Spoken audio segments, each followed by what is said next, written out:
The first thing that broke inside Harper wasn't her heart, it was her hope. Sitting at a restaurant table in downtown Denver, she forced her palms flat against the linen cloth to steady her trembling fingers. She had promised herself she'd try again, one more date, one more chance at believing she was worthy of something gentle.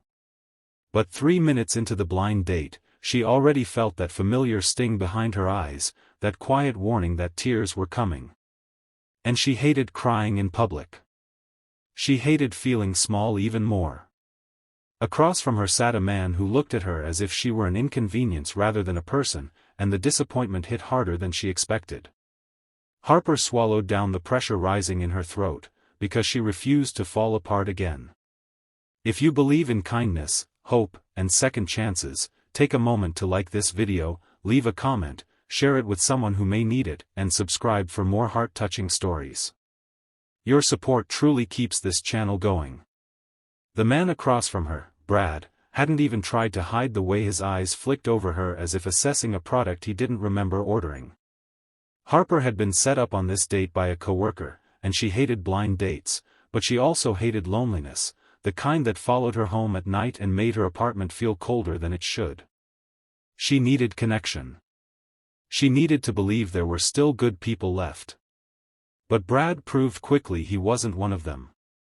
He talked about himself, his promotions, his gym routine, barely pausing except to judge Harper with questions that felt like little stones thrown at her self-esteem. So, you're still working in nonprofit? That must be frustrating. You don't have kids? At your age that's surprising. Each comment chipped away at her smile until she stopped trying to pretend. She tried to breathe through it. Maybe he was nervous. Maybe she was being sensitive. But then he said one line, offhand, careless, that cracked her completely. Honestly, I just expected someone more put together. You look tired. And that was when the tears pressed up so sharply she had to look away from him altogether. She clenched her jaw, fighting them back, wishing, desperately, that she could disappear into the white tablecloth. Before the tears could fall, something unexpected shifted the air at the table. A shadow moved near her elbow. A man stood over their table with his hands resting on the back of a chair, calm, steady, and looking directly at Brad with a quiet firmness that made the room seem to pause.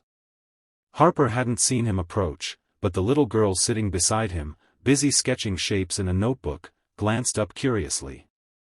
The man, whose name she would later learn was Grant, didn't raise his voice or ask questions. He simply said one sentence that would change everything for her. Don't speak to her like that. That was it.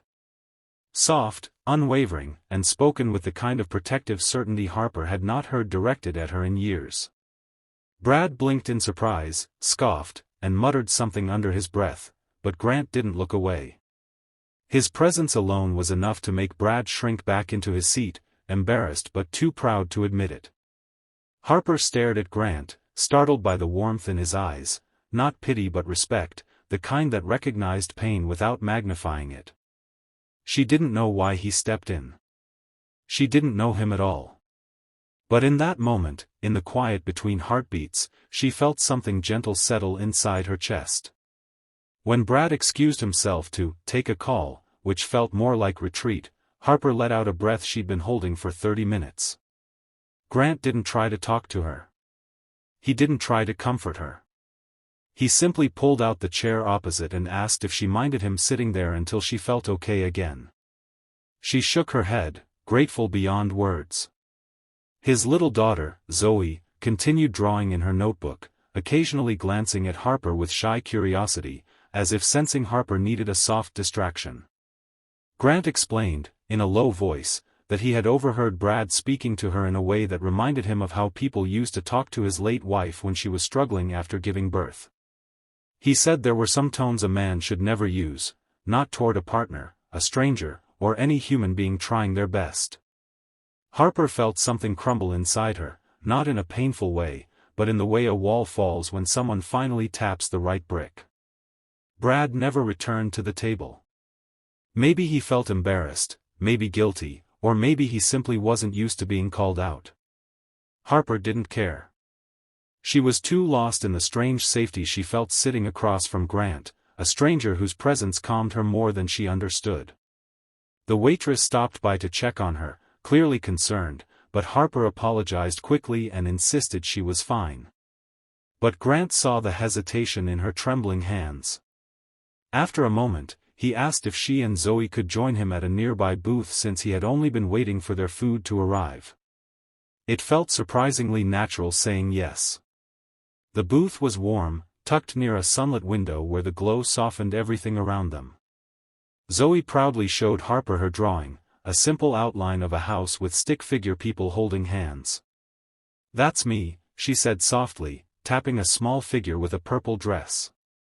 Harper felt herself smile for the first time that day, touched by the innocence and sincerity.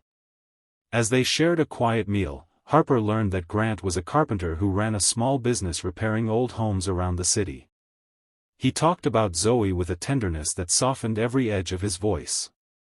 He didn't try to impress Harper. Every story he shared was humble, real, and laced with gratitude for simple things.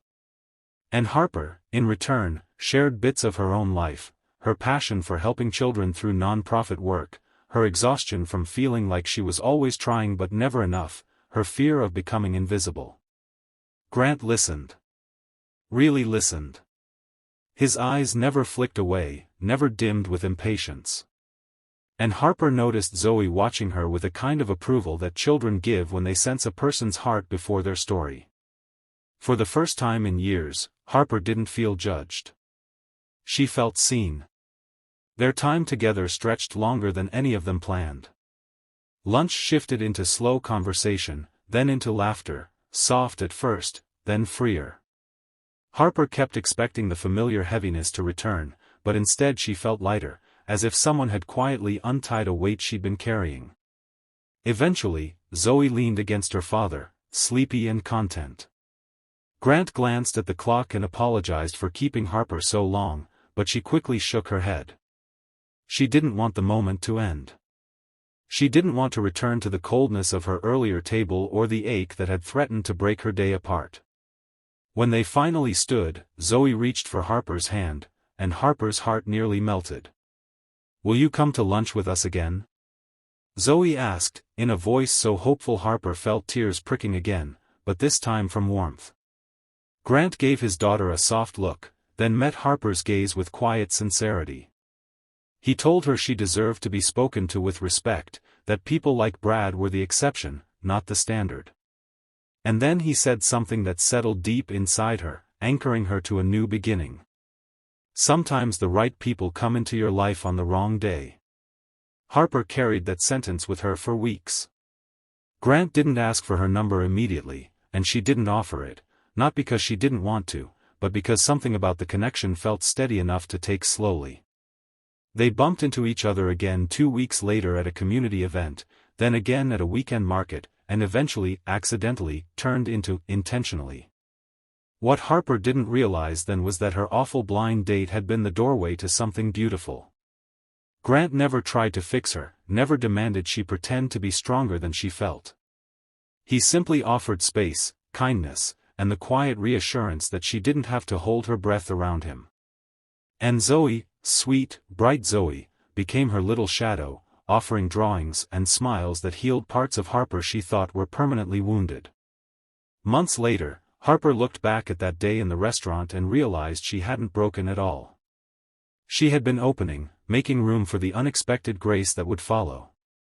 If this story touched your heart, please support the channel, leave a like, share this video, and subscribe so more people can find stories that restore hope and remind them they are not alone. Before we reach the end, take a moment and comment below. Have you ever had someone step in and defend you when you needed it most? In the end, Harper didn't just find love, she found a family she never knew she was missing. She found a man who spoke gently, lived honestly, and showed her what respect truly felt like.